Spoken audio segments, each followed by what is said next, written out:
Thank you, Mr Deputy Speaker. I thank all who have contributed to the debate on the Telecommunications Legislation Amendment Deregulation Bill 2014 and the Telecommunications Industry Levy Amendment Bill 2014. It's been a constructive and wide-ranging debate. I do note that a number of speakers have chose to mention the Abbott government's program to spend $100 million to improve mobile coverage in regional and remote Australia. And in that regard, I particularly want to acknowledge the presence in the chamber of the Assistant Minister for Employment, who, with his previous responsibilities, was instrumental in devising that policy, which the government is now in the process of implementing. And I congratulate him on the development of that policy, which is proving to be one that is attracting great interest throughout regional and remote Australia. Mr Deputy Speaker, the Abbott government came to power in 2013 with a very clear commitment to reduce red tape, to reduce the burden of regulation, to boost productivity, to increase competitiveness, to reduce unnecessary regulation and to lift regulatory performance. The deregulatory measures in this bill respond to this government commitment. This bill delivers significant reform in the communications portfolio through better regulation and lowering the cost burden on industry and consumers by an estimated $6.71 million a year. The measures in this bill strike a balance between maintaining appropriate protections of the community and the public interest on the one hand, while at the same time capturing opportunities to reduce unnecessary costs presently imposed on the industry or the broader community on the other hand. The bill amends the Do Not Call Register Act 2006 by making the registration period of the Do Not Call Register indefinite. This will reduce the administrative burden on consumers and save $3.4 million a year over 10 years. The Do Not Call Register has proved itself to be a valued consumer protection measure in the Australian community. This measure ensures that consumers who are on the register can continue to have the benefit of this protection without needing to take any further action. The bill also reduces the administrative burden on industry by relaxing the obligations on telecommunications companies to provide pre-selection. When telecommunications was first fully open to competition in 1997, pre-selection was very important to enable competition in long-distance and international services. A customer could have Telstra as his or her local access provider, but select Optus or another competitor for long-distance or international services. The pre-selection obligation imposed on Telstra and other local access providers was therefore an important regulatory tool. The member for Greenway, who has considerable experience in this field, made some comments along the same lines, and I agree with what she had to say. However, technology has changed greatly, as has the nature of competition since 1997. Today, pre-selection is only a very minor part of the competitive picture, and hence it makes sense to very much wind back the nature of the pre-selection obligation. These amendments will increase flexibility in the delivery of telephony to Australian consumers and recognise the nature of the competitive telecommunications market in this country. The government has removed Schedule 5 from the bill.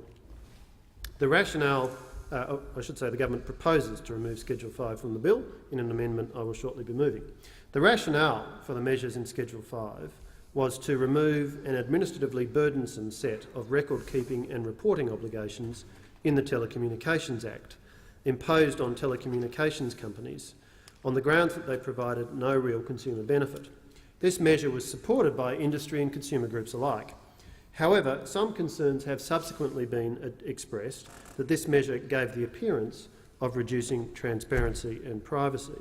The government therefore undertook further consultation with a range of industry players. The outcome of that consultation was that the measures in Schedule 5, while felt to be desirable from an industry perspective, nevertheless were recognised to deliver only a modest regulatory saving. At the same time, there was recognition that removing Schedule 5, if it would facilitate the passage of the bill and hence the implementation of the other important measures contained in it, was a sensible step to take. The removal of Schedule 5 will allow the government to consider the deregulation of Part 13 of the Telecommunications Act in the broader context of privacy protections and consumer safeguards. The telecommunications industry is a fast-moving and growing sector. It is also a heavily regulated sector. Over time, some of the regulation applicable to the sector has become outdated due to advances in technology, changes in consumer behaviour and evolution in the structure of the market. The bill before the House today responds to many of these changes, including by removing regulation that is now clearly out of date. The bill repeals the provisions that regulate the supply of telephone sex services via a standard telephone service. These provisions have become out of date because of advances in technology and changes in the way that such services are provided and accessed. I want to emphasise that the removal of these provisions is not expected to impact on the risk of children accessing such services. The strong content rules enforced by the Broadcasting Services Act 1992 will remain in place. The bill also removes the arrangements for the Australian Communications and Media Authority to register e-marketing codes under Part 6 of the Telecommunications Act. These provisions have become unnecessary since the ACMA deregistered the e-marketing code in June 2014, and it is unlikely that any future codes will be introduced. Importantly, consumers will still receive the necessary protection in this area because the Spam Act 2003 continues to provide appropriate protection measures to deal with e-marketing activities.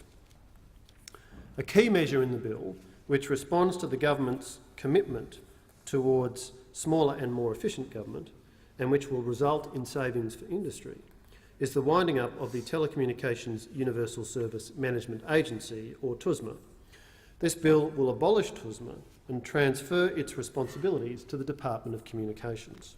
This will reduce administrative and governance costs and create greater certainty for industry. It will mean that there will be a single agency responsible for the policy and management of contracts for the delivery of public interest telecommunications services.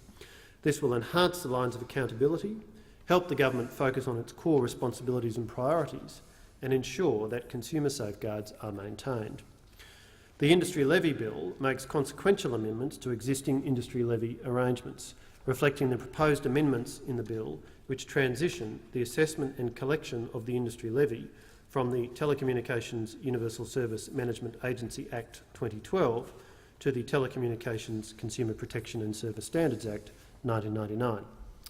These bills are an important step in this government's ongoing commitment to reduce unnecessary regulatory burden and costs on industry and the broader community while maintaining significant consumer safeguards. I commend these bills to the House.